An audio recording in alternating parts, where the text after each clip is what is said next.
Have you ever felt stuck? I mean, really stuck. Stuck in a job you don't like. Stuck in a city that isn't you. Maybe even stuck in a version of yourself you've outgrown. You know you're meant for more. The idea of making a change is terrifying. It feels impossible. Where would you even start? This week's portion of the Torah from Parashat Lech Lecha is one of the most powerful in the entire Torah. It's this: true progress doesn't start by knowing where you're going. It starts by having the courage to leave where you are. I got the Chumash again. It's open to Parashat Lech Lecha. We are introduced to a man named Avram, who will become Avraham or Abraham. He's 75 years old, living in Haran. Hashem said to Abraham, "Go for yourself from your land, from your relatives, and from your father's house to the land that I will show you." Look at what's not in that sentence. And God gives him a command that is just mind-blowing. God doesn't say, "Go to Canaan." He doesn't say, "Go south 400 miles and take a left." He doesn't give him a map, a 5-year plan, or a destination. He just says, leave.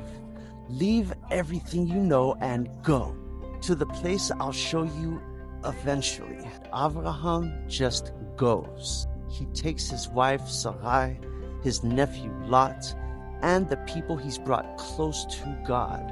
He just walks. This is the destination of faith. It's not the belief that you have all the answers. It's the courage to move forward even when you have none of the answers, simply because you trust the one who gave that command. The mystics point out something incredible in those first 2 words, Lech Lecha.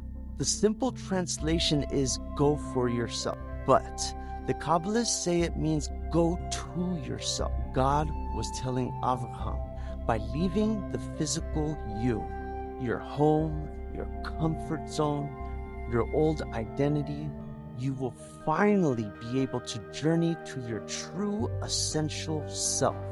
We are all born with a certain nature, a certain stuckness. Maybe you have a hot temper, or maybe you are naturally lazy.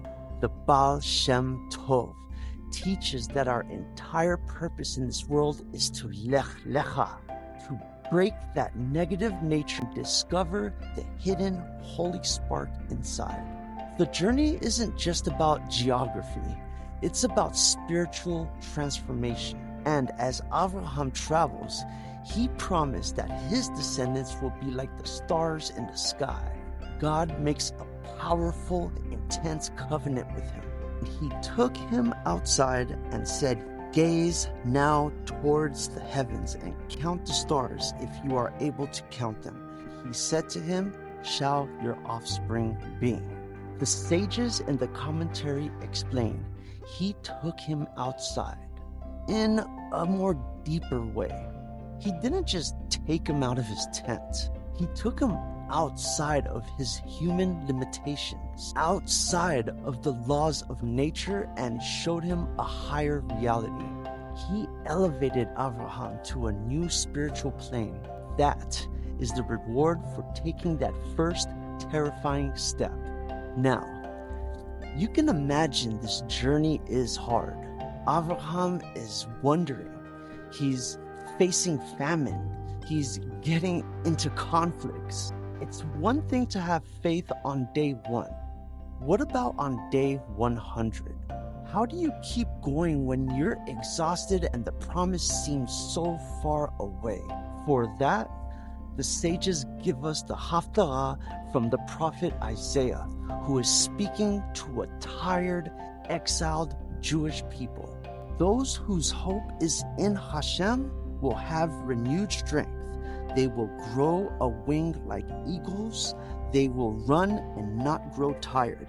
They will walk and not grow weary. This is the spiritual soundtrack for Lech Lecha. Isaiah is giving us the antidote to burnout. He's saying, look back at your father Abraham. He took that leap.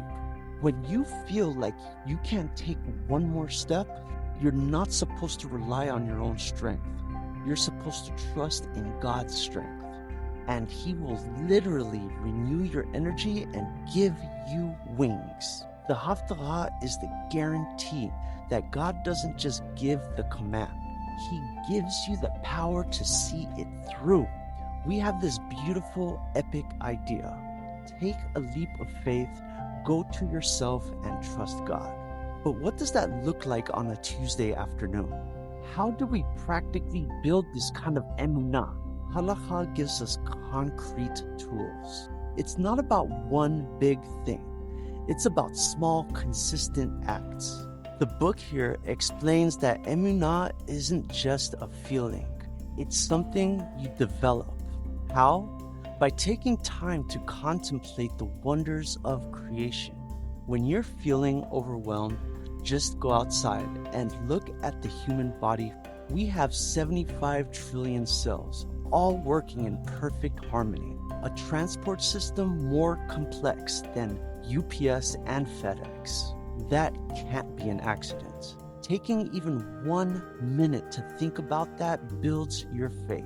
The halacha gives us other faith-building tools. Like when you see a friend or family member you haven't seen in 30 days and you feel that rush of real, genuine joy, there's a blessing for that. You are thanking God for keeping you both alive and bringing you to this special moment. You're taking a normal, happy moment and making it a holy one. Or after you survive a dangerous situation, like a bad illness, a long-distance flight, or even just getting safely through a dangerous area, there's a special blessing called Birkat HaGomer. Blessed are you who has bestowed upon me every goodness. You are publicly acknowledging that God was involved in your protection. You're not just lucky, you're protected. These halachot are small steps. They are the how-to of building a muscle of faith, so that when the time comes for you to take your own Lech Lecha leap, you'll be ready. And that's the journey. It all starts with those two simple words. Go. Leave the old you behind and find the real you. That's this week's Torah portion. Thanks for joining me. I'll see you next week. Shabbat Shalom.